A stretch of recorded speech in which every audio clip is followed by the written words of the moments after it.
Hi, I'm Mark Caro, and this is episode 196 of Caropop. If you'd like to support us, please go to caropop.com. If you know this week's guest's work, you appreciate what a wonderful, smart, precise, observant writer he is. And if you don't know him, you're in for a treat. Welcome to Caropop, Peter Orner.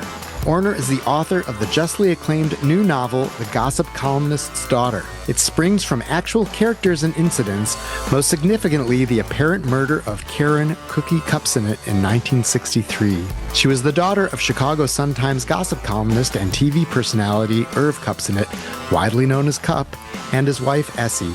Kupicinets' body was found in her West Hollywood home days after President Kennedy's assassination. No arrest ever was made. The narrator of The Gossip Columnist's Daughter, Jed Rosenthal, is an author whose grandparents, Lou and Babs, were close to the Kupicinets until the friendship mysteriously ended after Cookie's death. Like his narrator, Orner is an author who grew up in the Chicago suburb of Highland Park and has grandparents who were friends with the Kupicinets. The novel even contains photos purporting to show the fictional Lou and Babs with the Kupicinets, but may depict Orner's actual grandparents. As you'll hear in this conversation, Orner enjoys blurring these lines between fiction and fact and messing with us. My old Chicago Tribune colleague Christopher Borelli calls The Gossip Columnist's Daughter the most Chicago novel I've ever read. It certainly transports you back to an earlier era of this big city, when being a newspaper columnist and local television host got you rubbing elbows and even developing friendships with the likes of Frank Sinatra, Nat King Cole, Bob Hope, Sidney Poitier, and many others, including mob-connected fixers. What drove Orner to immerse himself in this past? Has he heard from people who knew the real-life figures portrayed, not always complimentarily, in his book? We also get into his writing style and approach. I've been a fan for a long time, appreciating how, whether he's writing short stories, novels, or essays, he makes every word count. Stories and chapters are short, narratives lean, zero fat. How did he get there? Orner is chair of the Department of English and Creative Writing at Dartmouth College, and we discuss what trends he's seen among his young writers. Full disclosure, like myself, Orner also is an alumnus of Camp Nebagamon way up in Wisconsin's North Woods. We don't actually talk about Camp Nebagamon here, but I wanted you to know. Please enjoy this Caropop conversation with Peter Orner.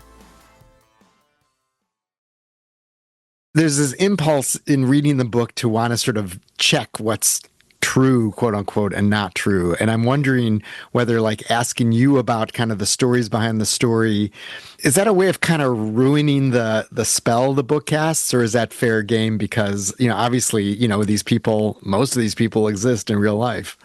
Yeah, I mean, I invited this onto myself, and this isn't the first time I've done this. So right. It's territory that I know. I've written about, from the point of view of Nathan Leopold in the past, and I wrote a story about a temple shooting in Detroit that's based on a real incident. So I get it's a fair question, I think, in terms of just like, because I am mixing some basic facts with overwhelming majority fiction, but it's a true story, and Cookie Kupcinet existed, and she did die under somewhat mysterious circumstances in Los Angeles in November of '63. So, yeah. And there was a writer who wasn't born at that point who became a little obsessed with the story. Sure, yeah, and that writer's fictional, but he's certainly a cousin of mine. There you go. But I mean, even the fact that you drop these photos in there, which are kind of like, it's kind of funny, but it's also like, it's a little bit of a jolt to the reader, where you have a picture of Babs, with her eye being blocked by Cup's nose on page 402. And you're like, well, Babs is your invention. So is that your actual grandmother in a picture with Cup, or is that just something you found? Again, I invite this on myself. I do. This is why I was asking almost permission to ask this kind of question. Totally. If you don't want to answer them, don't. But I put it in the book, and so it's fair game. To me, that's Babs. In another reality, it may have been my actual grandmother. You know what I mean? I was wondering if that was your actual grandmother. And there's the photo of Sidney Korshak on the stairs. Yeah, that's a real photo from the LA, I forget which paper, but yeah. Right. Yeah. But you got Lou Rosenthal sort of on the side, who's ostensibly your grandfather. Now, is your grandfather actually there at that point, or is that just a different thing? He may have been. I can't prove it. Yeah, But you think it looks like him. You think that's him. could be. I mean, how much do you like sort of messing with this idea and readers' idea of, what's fiction and what's nonfiction? Any story, any fiction, any most, is I want people to believe, and I'm not the first writer to use real things in order to help that fictional world along, and so to me, it's all fiction, but I'm using real historical figures, famous people from another era to animate them in a piece of fiction. So to me, it's all part of the fictionality, if that's a word, Right. to just try and, I was born many years after this, incident. And so it's all imagined from my point of view. But because I was dealing with an era and real people, sure, I did a lot of research and I immersed myself in that universe of sort of Cup's column and being a man about town and having to be as your day job going out to get tidbits. I just thought like what a hilarious sort of remarkable way to make a living, like to go out and hobnob. I mean, that was basically Cup's job. But then the other part of the job, of course, was the hard work of putting that column together every day. I mean, I have a lot of respect for Cup and a lot of sort of reverence for the time and for the all the time he put in making that column. Maybe it wasn't the greatest literature on earth, but he was creating like a community conversation through his work. What was the line you have? It took a colossal amount of work to be that trivial for that long. Yeah. I wondered if that line was unfair, and I actually, the original line, I even think it's probably in the galley version, maybe, as I said, it took a lot of work to be so inane for that long. I thought inane was not accurate, actually. Trivial is more accurate, and I think inane was harsher. But, the trivial things about pop culture are part of our history. Right. So, I've always thought so. I mean, the thing with Cup too is that what Cup did, like half the people on the internet are doing, there's just this absolutely. totally everything's sort of name dropping and, oh, we saw this person at this restaurant and Right. blah, blah, blah, blah, blah. But that then, as you said, if you had to, to get to the Chicago market, to go through Chicago, you had to go through Cup and you didn't have all these other people who were going to see you over at Gene and Georgetti's or whatever. Exactly. And I think that because everyone was reading him, it was like a common conversation, and that's so interesting to me. And I think I have a line in the book where I was a bag boy at Dominic's, so I spent a lot of time like listening to people in the checkout line. And I think probably as a kid, people, I've seen in the book where people are talking about something Cup wrote, another one of Elizabeth Taylor's divorces or something Right. like that. And that's the kind of stuff you'd hear, when you were bagging at Dominic's or Jewel or whatever. And so I just feel like there's something just kind of beautiful about that. And like you said, it's not any very different from what we see on the internet with influences in whatever. But it seems that like when it's only one guy, you know what I mean? Maybe it's Herb Caen in San Francisco, and it's, I think the only bigger name than Cup in this world would be Walter Winchell, but Right. he's sort of I think a more important figure in some ways. But Well, he was working these political agendas too, which yeah, Cup totally. sort of stayed away from. Yeah, So, Cup. I mean, Cup was. I think he certainly was friends with a lot of politicos and mixed it up and did get involved. And he was involved in civil rights and in a good way. But I think it wasn't his thing. His thing was movie stars. right. So when this goes from something you're interested in, this journey that it takes in your head from, something you're curious about to a book, like what was the starting point that, your grandparents' relationship with the Kupcinets and wondering what the hell happened there? Was it sort of hearing, the story at some point later about, Cookie Kupcinet being murdered or killed or dying, and wondering what that mystery was about? And did you sort of, when you started like looking into it, were you looking into it as research for a book, or were you just looking into it because you're interested? Or maybe as a writer, there's no distinction there.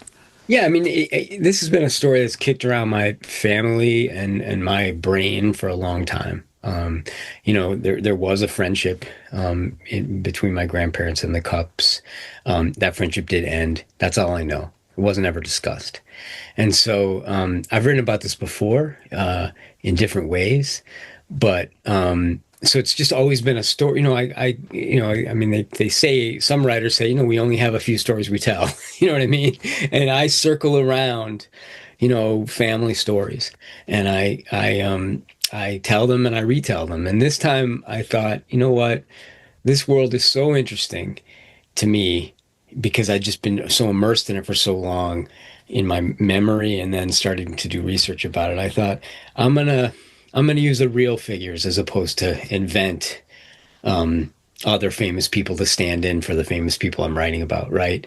And so I had a fictional family, the Rosenthals, but I wanted to, I thought, as doing research about Irv Kupcinet and his wife Essie, and also the death of Cookie, I thought, you know what, I'm going to use a real case, a real situation, and see if I can rotate a fictional story around it. And that was what I did, but it was something that was on my mind for many years. But yeah, the Colonel was there was a friendship. My grandparents were friendly with the Cubs, and at one time pretty close, including my own grandfather being the captain of the fishing trip. He'd be the captain of Cub had a famous annual fishing trip that he would talk a lot about in the column. My grandfather was in World War II, he was a captain of a ship, an LST in the South Pacific. So he knew his way around boats. And so he was the captain of that expedition. And, the Cup had a lot of jokey columns.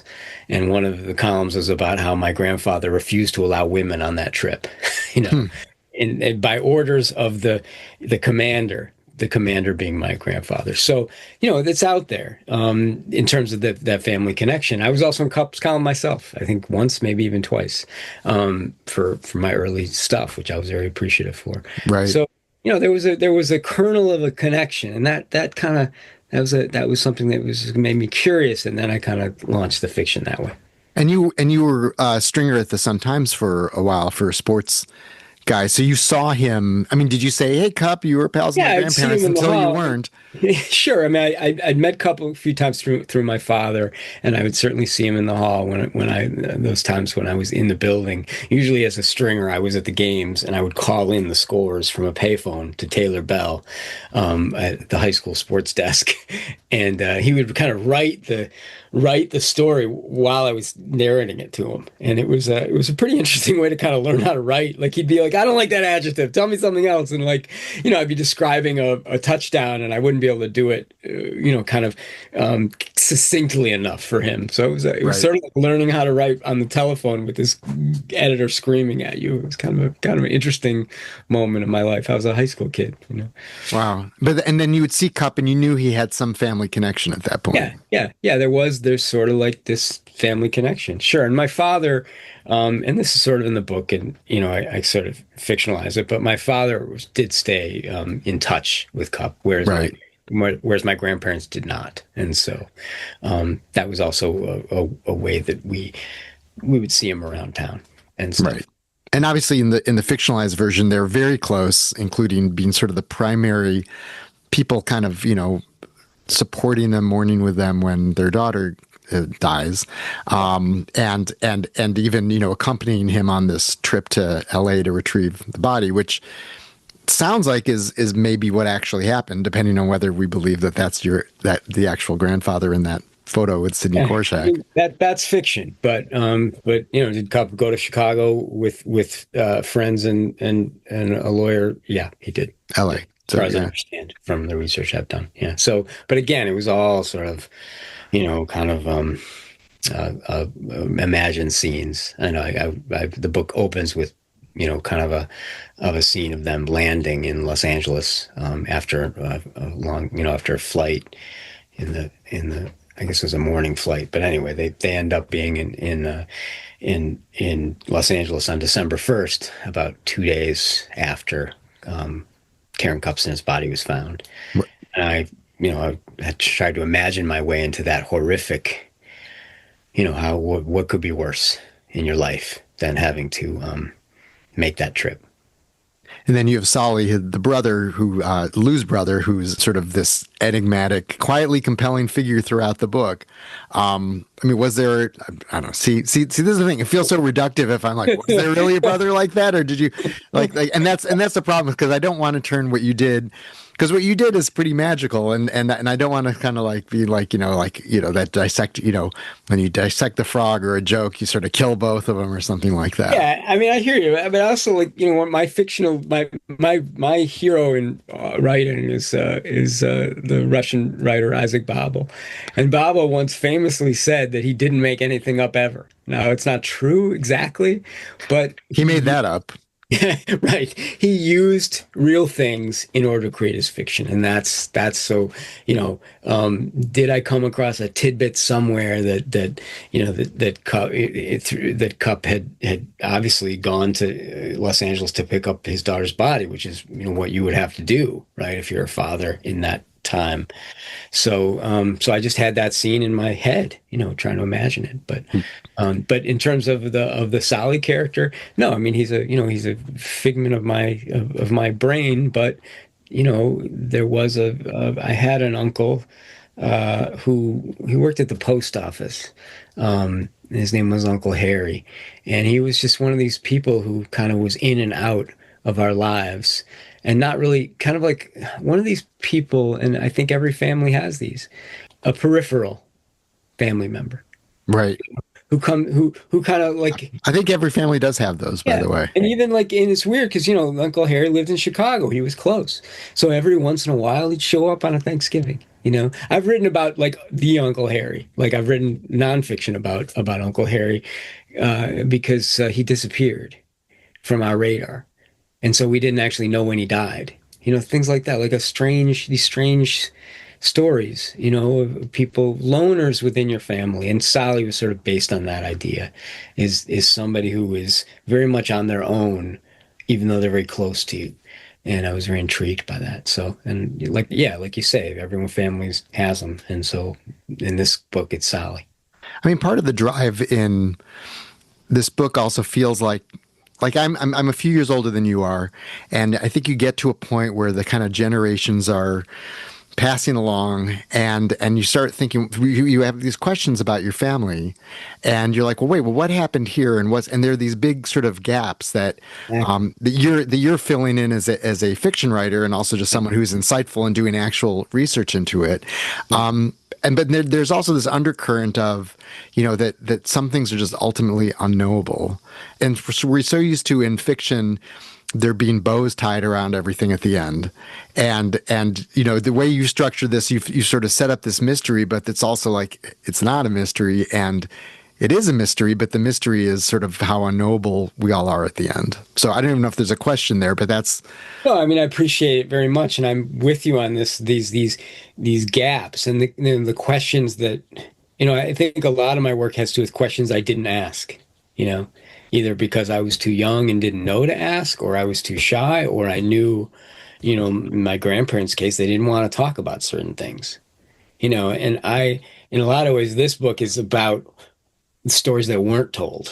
There was edges of it that was told, but not the story that I tell, because it was sort of suppressed, whatever story there was. And so I think you're right. I mean, I think that's what I mine in fiction, is these sort of like these gaps between what we know and what we don't know. And like so much, it's so weird how even 2-3 generations we lose these stories. I mean, my great grandfather, I've written about him, but try to imagine, he was a bookbinder on the north side. I think he lived in Dearborn Park, I think, street. What was that life like? He died very, very young. So my grandmother barely remember her own father, but loved him very much. But he died young enough for her not to have that many memories of him. So it's like an entire life, kind of forgotten. But he's somebody who's haunted me for years. My great grandfather Lou. And so, this book is just one of those, another attempt to sort of answer something that, that I was never going to get a real answer for. Right. I mean, so you told Chicago Magazine, this book has been in my head for probably 20 years, and it took me 15 years to write because, one, I'm slow, and two, I couldn't figure out a way to tell it. Yeah. What was the thing that enabled you to figure out how to tell it? I've been thinking about that. I think you mentioned Sally. It's weird because Sally was this character who's not essential to like the plot of the book, the essential core, the mystery of it. But he's somebody who kind of just stuck around in my head. And when I was stuck, I would think about him, and what he had to do with this. And he was, as you sort of alluded to, he's the brother of the best friend, and he's the bodyguard of Irv Kupcinet when he goes to Hollywood to pick up his daughter's body. And for some reason, that character, just that kind of almost like the protector figure, he's kind of watching that character. It like kind of helped me like move the story forward. And I realized that even though he was a minor character, and I think I say this very early on, he was sort of the beating heart of the book in some ways, and that helped me. But like anything else with a long book, you just got to hang in there. And I think at a certain point I realized that I just had to hang in there, and just be with these people for as long as it was going to take, and that's what happened. But this book took a long time. I mean, this was not an easy one for me. I'm not exactly sure why, but I think it had to do with the structural complications and the fact that there was a present day narration and a 1963 narration and then everything in between. So I had a lot of time to handle. Right. Well, and you tend to, the chapters and your stories for that matter, they tend to be these short bursts. I mean, like you like short chapters, you like short stories that are really short. Right. And it's almost like these kind of snapshots that are flashing in front of you. And then they come in and then they go out and then you go on to the next one. And I'm wondering, in the writing of this, in a way, is it sort of like you're almost like, doing the index cards of like, some screenplay on the board behind you or something like that. You're writing these like, these things and you're sort of piecing them together later, or rather it's really like, even though the storytelling isn't linear, you're sort of writing it from beginning to end. Yeah, I mean, this was all over the place. I'm not in I'm in my closet office at home, but in my studio, which I have across the river, I just have all this stuff on the wall. I have this picture's actually in the book, my real desk, the wall. But I had just, I had so much disparate research and photographs and things I just was looking at to sort of inspire me and think about this maps of Chicago and all this stuff. And so I tend to just sort of maybe cue in on something. There's a sort of minor story about Essie Kupcinet writing an essay in a New York newspaper about the death of famous actress. Now I'm forgetting her name. I don't have the book in front of me, but anyway, it's just like I was only because I was just happened to be looking at that story tacked to the wall. I was like, well, maybe that somehow fits in. So it was sort of visual. Like I would like look at something and then I'd like, oh, maybe I can take a note on that and figure out how the story could sort of move forward that way. But it was a lot of stopping and starting and a lot of, definitely nonlinear, as you say. What is it about the short units that you like as a writer? Oh, that's a great question. I mean, it's a big, and for you, it's like a big, obvious question. You've probably been asked it a lot too. Yeah, but, no, I don't think I have actually. Well, what the hell? That you should be. I mean, yeah, it's because I love poetry. It's because that's what I love more than anything else is to read poetry, and that what a great poet can do. Seamus Heaney in one page, right? like get to this hardest to the deeper than most prose writers can in a thick chapter, and so that is my standard, is what can I do with less words to convey this in the way that my poet heroes do, because those are the things that move me the most. If I had the skills to be a poet, I would be, but I never will be. So but I that's my aspiration. I mean, you have a poetic ear. It's not poetry, but you have an ear for like detail and dialogue where it just kind of pops out. And then it's like, okay. And when, like I've said, I'm just going to leave it here and there's no excess at all. A friend of mine reading the book, he wrote me, he's been writing me, and he's one of the harshest critics I know. So, but he's like, I like page 259, but you carried it too far on 149 or whatever he says. He's like, constantly at me with page numbers. So that is what I'm trying to do. It's just trying to get something within, not go too far. But even in my short sections, sometimes apparently I go too far, and it's fair. It's a fair.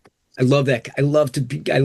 If I can be concise, if I can be more concise, I will be. When you're like writing a draft of something, do you ever just like write like 20 pages of stuff and think, okay, I got to chop this down? Or do you really keep yourself to like, okay, this has been like, 800 words. That's a lot. I wish I was one of those people like, like shitty first draft or whatever, where you could write 800.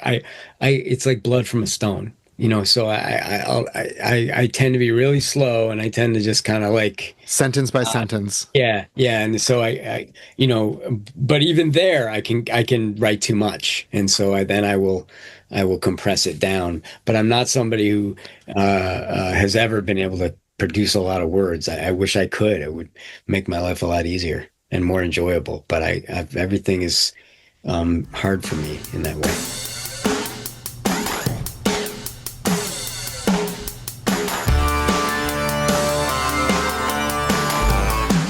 You evoke so much of that old Chicago, most of which is before my time too. But I remember as a kid, like going to with my cousin because they were members of the Standard Club, and I think we swam there clothed.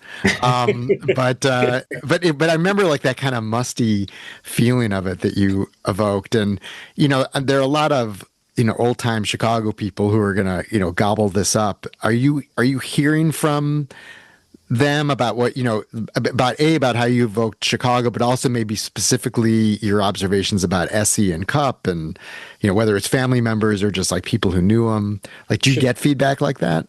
I am hearing. I mean, this is you always my philosophy, and my heroes are Chekhov and Joyce. They are local people. They wrote locally, Right. they wrote locally, and therefore, and somehow the rest of the world became interested. And I've always sort of gone by that idea: is the more local you are, no matter what you're writing about. My first novel was set in Namibia. Back there is Namibian country, and I tried to be as specific and as local as I could possibly be there. In this novel, this is home. This is where I was born. This is where I grew up, and so I wanted to be hyper specific. I think some people are like, this is too specific. This is I feel like if people are saying, oh, I don't know Chicago, I can't connect with this book, then I've failed, right? I think Chicago because you read the book. Well, I hope. But there has been people like, well, and Chicago sometimes can be a tough sell for, I don't know, people in Brooklyn or whatever. You know what I mean? Like sometimes it's like, and I think like the more provincial, the better, even though I make a joke at the beginning about provincial celebrities through Chekhov. But but to answer your question, yeah, I've been hearing from people who were roommates with Cookie here, and all sorts of things I've been hearing, and I grew up with this stuff though. I mean, my parents knew Cookie. They were a little bit older than she was, and so, but yeah, if people, because they know the story or know Cups, are engaged, I'll take that too. But I'll also very much welcome people who have no idea what this is about, and hopefully draw them in. That's my ultimate goal, but it was inevitable, if the book reached anybody, that I was going to hear from people who are familiar with the world, and I'm thrilled to be hearing from people, and most of it is very supportive.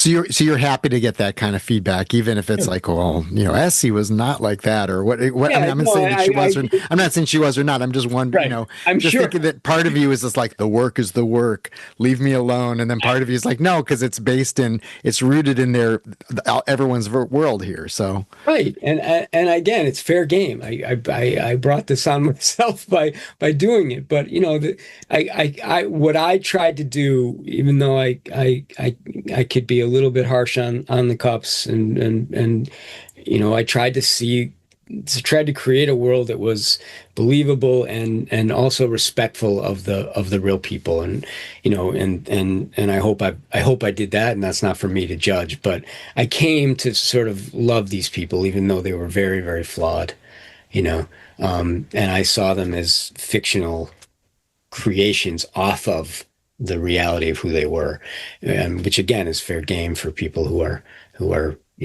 well known. Right. Yeah, I came out of this feeling like I could smell Cup's cigar breath. Like I know exactly what that smelled like.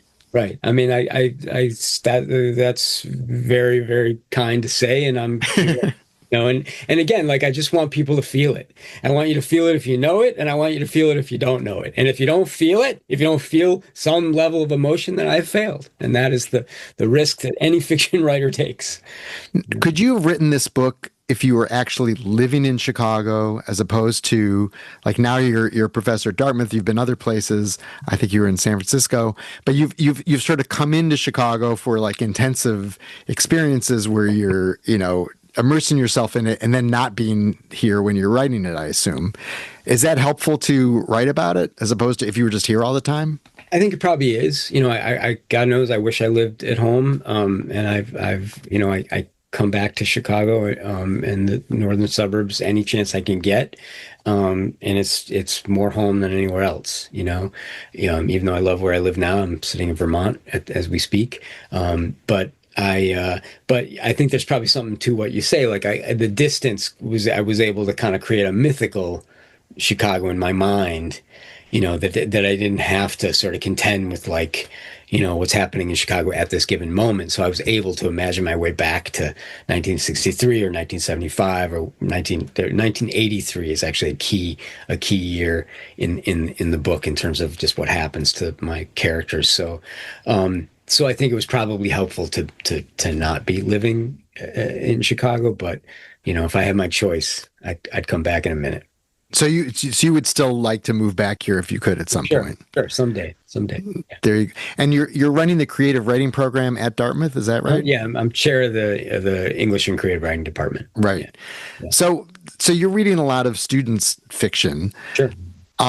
My impression, but I want to know the actual answer, is that I imagine there's a lot of like world building and auto fiction. But that's just my sort of impression, having kids who are like of that age also. Like, tell me from your point of view, I mean, you've been writing for a long time. What are the students writing, and how do you kind of try to guide them, and what do you see happening in fiction from the younger people? Well, I mean, my overriding message or goal or whatever it is, like I said earlier, is like, you gotta get your reader to feel something, and whether it's a fantastical universe with robots who are fighting each other, or if it's whatever else I sometimes see in the especially in the fantasy realm, it's not my go-to, it's not what I read, and I always come clean with the students and say, like, look, if you're gonna write in world building fantastical worlds, don't forget that unless there's an emotional core, unless you're reaching a reader, to me, that's what fiction is about. And so, if you're going to make me a movie on the page that has no characterizations, no soul, just a bunch of fighting, forget it. I don't want to watch that movie either.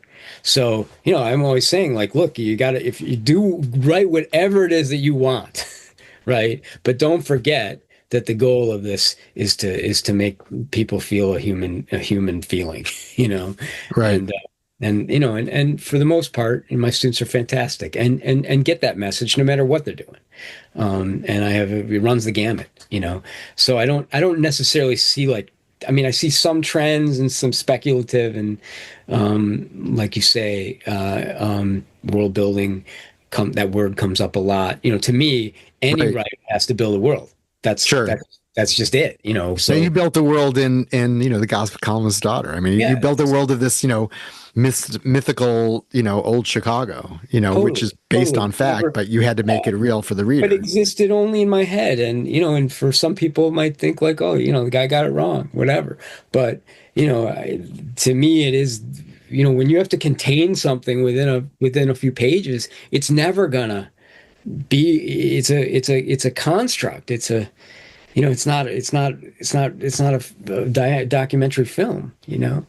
And so you have to make choices in order to create these worlds, and I think world building is what any writer has to do. But yeah, I do see a lot of stuff that is like, kind of more inspired by Marvel than I would like. Sure, yeah, or whatever. Not necessarily Marvel, but fantasy Yeah, series. no, it's interesting. I mean, again, yeah, I mean, whether it's Harry Potter Yeah, or yeah, a lot of dystopian stuff yeah, out there. But yeah, because and look, anything. I mean, I have two kids, and anything that gets them to write is great. But yeah, sometimes I'm like, write about something that sort of has an emotional core, like what you were saying, yeah. because it'll be so elaborate in the setup, and then I'll read it, and then I'll try to be like supportive, but I'm also like it's a lot of things are moving around, but I want to know the people. And like you said, like I always want to encourage this rather than, you know what I mean? Sure, So, I can absolutely. work with anybody who wants to use, words on a page to create something in people's heads. That's a really hard thing, to begin with.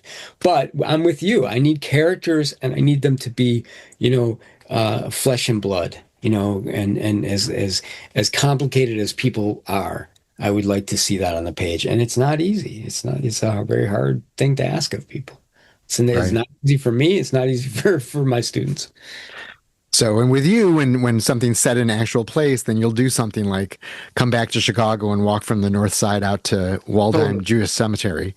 Totally. That's a schlep, as we would say. It's a big, it was actually a beautiful day for me. I had just in my own head and my own thoughts, and I just kept wandering south and west to get out to Waldheim from somewhere off Irving Park.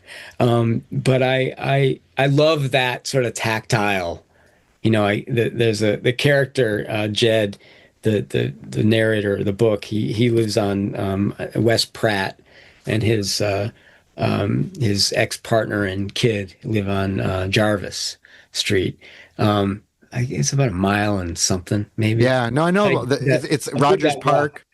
Yeah. Rogers Park. It sounds like it's more West Rogers Park than Yeah, like yeah, by the lake Rogers yeah, Park, yeah. Sort of, a little bit like west. around Ridge or something. Yeah, exactly. And you go under the L tracks, and anyway, I would. It was more like not to. I mean, I did want to make it exact in that case because Jed was so mourning or a little bit in grief over what was happening to his personal life that he was sort of being very specific about how many streets it took to get to see his daughter. But I think more than that, I would work while I was walking, and just being in the neighborhood and being in the atmosphere helped me a lot. So I have fond memories of working on this. I mean, I don't know about you, Mark, but when you finish something, it's kind of like it goes off and it has a life of its own. But when I was doing it, when I was in it, I had no idea if it was even going to ever be a book, but I had a certain amount of joy in kind of making it. And it's a little, that joy goes away when you're not. Yeah. So and you're like, I need to walk between these two apartments because that's what he would have been doing. Yeah, And exactly. then at some point you had the idea that he was going to walk out to Waldheim, so you just did it, or you started walking and you're like, hey, I think Jed's going to do this. Yeah, well, Sally in the book is the character who walks to Right. Sally does it. see his parents at Waldheim, and so I just wanted to do it myself and sort of see how that went. Like you said, it was a schlep, wasn't always but it was always interesting. Chicago was never boring, and Sally says something to the effect of, you can experience a city by going west, and I sort of wanted to kind of work with that idea that sometimes my orientation tends to be east towards the lake, right? When I think about home, I think about the lake, but the city grows west, and south and east. I mean, south and north, obviously too. But yeah, I just wanted to like physically, tactilely, just kind of almost kind of trick myself into trying to get it on the page by doing it myself. It doesn't mean I could do it, but it was just a way of tricking myself. Like, oh, I'm doing research here, right? And then so. But it all counts for something. Yeah. When I was growing up, my mom had and two of her friends wrote a walking tours or good walks in Chicago book called The Lake is Always East. Ah, nice. So I think that phrase shows up because it's not, original to them, but I was just like, yep. Yeah. Lake is always east. You're heading west. Solly's heading west. You know where you are, and I'm in Vermont. I have no idea what's northeast. It's like weird, but when I'm in Chicago, I know where I am. When you're working like, on the getting the book out side of things and you're dealing with your agent or your editors or publishers, right. I mean, does everyone pretty much understand like this is the kind of writer you are and this is what you do, and there's no kind of pushback of like, well, how are we going to sell this, or do you actually have to get involved in that side of it? I mean, I've been very lucky and blessed to have editors who get what I'm trying to do and don't try and force me to be somebody I'm not. And so I feel like I've been lucky in that way. I am sometimes asked that question, like how do you kind of get away with what you're doing? And I appreciate it because it's like, oh, maybe it's a little different, but I've just been lucky in the sense that people leave me alone to do what I do, and I know that I'm that's not everybody's experience in publishing, and I'm just grateful that I've had those people to encourage me. Pat Strawn was my editor for many years, Ben George, great editor, and now Josh Kendall at Little Brown, fantastic editor, and just these are people who let me do what I do and say like, all right, this works. I mean, they certainly push back when they think something doesn't work, but in general, people haven't minded my short chapters and my sort of way of building things that aren't linear. Right. And your main character in here, Jed, who's also a writer, he sounds more frustrated than you. Like he sounds more like you sort of like, I have to give him, I can't have him be sort of like, oh, he's experimenting successfely. Jed's a mess. He's a mess. I mean, he's an alter ego of some sort, but he's a real mess. And I was thinking, our personal lives always sort of affect us in every possible way, right? And so wouldn't they affect what we research? Wouldn't they affect the work that we're creating? Of course they do. And so in Jed's case, his life has fallen apart. And what has he got? He's got this old family story. That's what he's got. It's all he's got right now. He might have something else tomorrow. And Rudy. Yeah, and the cat, right? And so that was sort of my reigning idea, is like, okay, this guy's, he just doesn't have much. And like, when you're depressed, when you are going through something, you may have a lot of friends, you may have a job that you enjoy, but the enjoyment lessens in the job, and maybe you don't want to see your friends, but like maybe there's something you hold on to, and so in this case, he's holding on to, a story in his head about the death of a young woman in '63 who was 22, and somebody who that he'd heard about, and he kind of almost falls in love with from a distance of decades.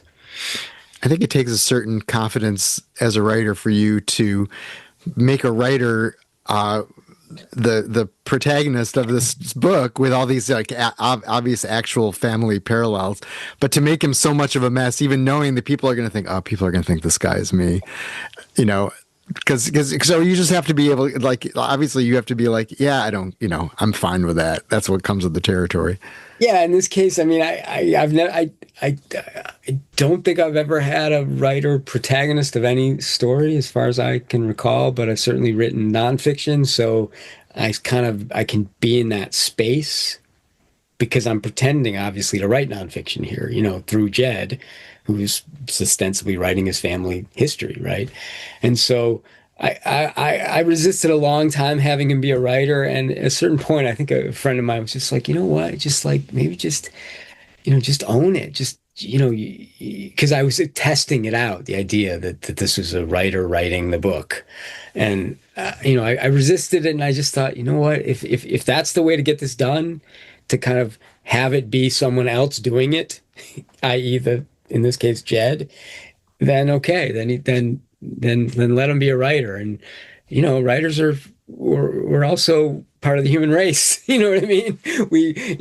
So like the idea that you can't have a writer be the protagonist is obviously ridiculous. But it's like, but I think it's something that shouldn't be done that much. It's like, talking about your dreams. You just don't want to do it, right?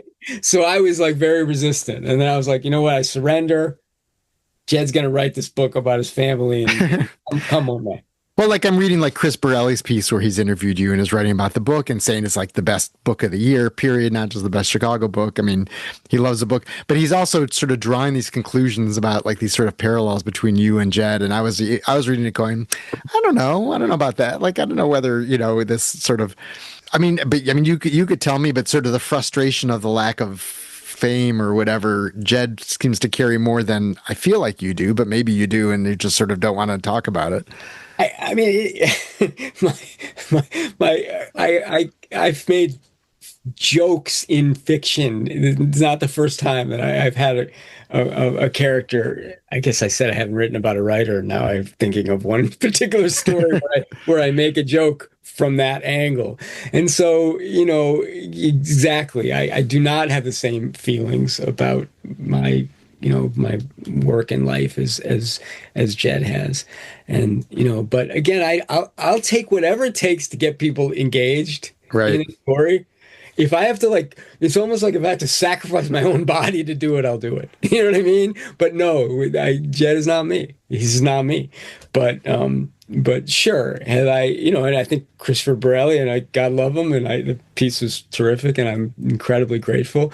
But yeah, the conflation between me and the fictional character is, maybe a little bit more than the reality. One of the things that always sort of got me, as a writer, whether it was stuff on the Tribune back in the day when you'd be on the train and people would actually be reading on the train, and you'd see them reading the thing you wrote, and you're like, oh, that's cool, or I'm sure you've seen people reading things that you've written, and you certainly know that people are reading what you've written. Like, is that just kind of what it's all about? Is like sort of knowing that your voice is in someone else's head and, in their bed or their chair or their comfortable couch or wherever they are. Like there's just something about it. I'm sort of rambling now, but I feel like part of the joy of being a writer is knowing that someone's spending time with you and your thoughts, even when you don't know it. Yeah, no, I think you put it so beautifully. I mean, it's a very lonely thing we do, when we're by ourselves and we have these people in our heads doing things.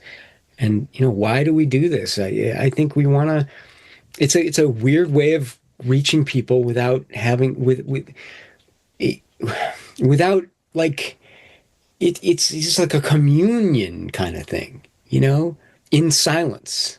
And I've always sort of just, the few people that read my stuff in the past and the people who read this book now, I am just thrilled by the idea that we're sort of talking, right, over the transom, and I think it's a kind of a beautiful thing to think of, that you reach people and maybe make them laugh or make them feel something. And does the world need more novels? I think so. I think so. Sure. And I think that's what it is. I think it. I'm not naive enough to think like that novels sort of like make anybody a better person or create empathy or anything like that. But I think it is there is a kind of communion, is kind of a connection that I think is why writers write and why readers read. There's a weird, kind of symbiosis, if that's even a word, that happens. Sure.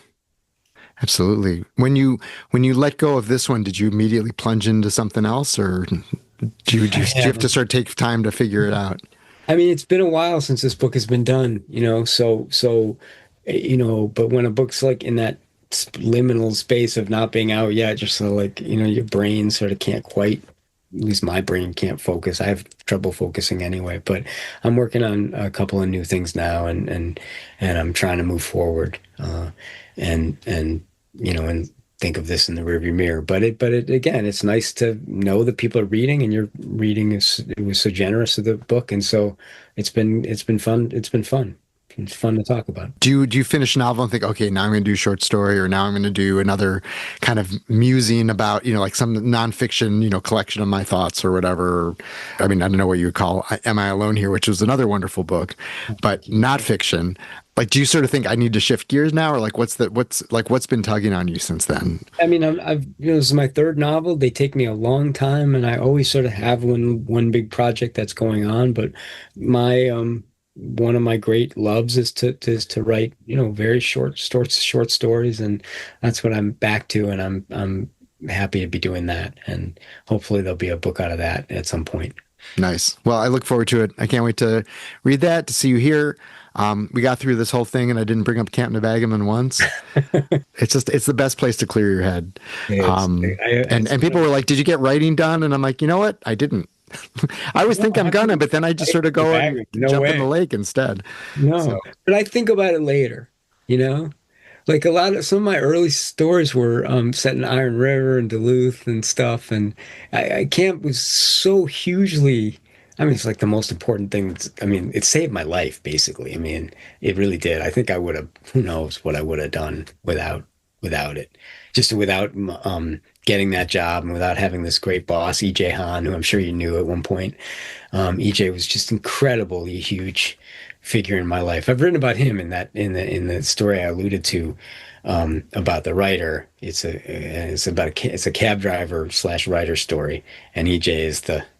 Which collection is that in? It's in Maggie Brown, and it's so I've read it. Yeah, it's called Ineffectual Tribute to Len, and it is a story really a tribute to the idea of EJ, because he really just kind of plucked me, and he said, "Look, you're not as much of a dumb shit as you might think," And he was it was the best thing that ever happened. That's all for episode 196 of Caropop. Thanks so much to Peter Orner for opening up about his adventures in old Chicago and the blurry fact fiction line, and his knack for picking the right words. The Gossip Columnist's Daughter has been published by Little Brown and Company and is widely available. I encourage you to dig into his short story collections, Esther Stories, Last Car Over the Sagamore Bridge, and Maggie Brown and Others, as well as his novels, including Love and Shame and Love, and essay collections, including Am I Alone Here?, Notes of Reading to Live and Living to Read. You'll enjoy having his voice in your head. Go to peterorner.com for more information about him and his work. He's also on Instagram, Facebook, and Twitter X. Caropop is produced by Chris Swake, who, like me, never appeared in Cup's column, though Peter Orner did. Thanks to all who support Caropop. If you'd like to throw something into the Caropop kitty, we'd be much appreciative. You can give $24 or whatever you'd like at caropop.com. Thanks so much for listening and being here. I'm Mark Caro. Please follow Caropop on the so-called socials at Caropopcast. And you can follow me as well at Mark Caro at MarkCaro. Please share this episode, subscribe, tell your friends, and tune in again next week for another Caropop conversation. Thanks.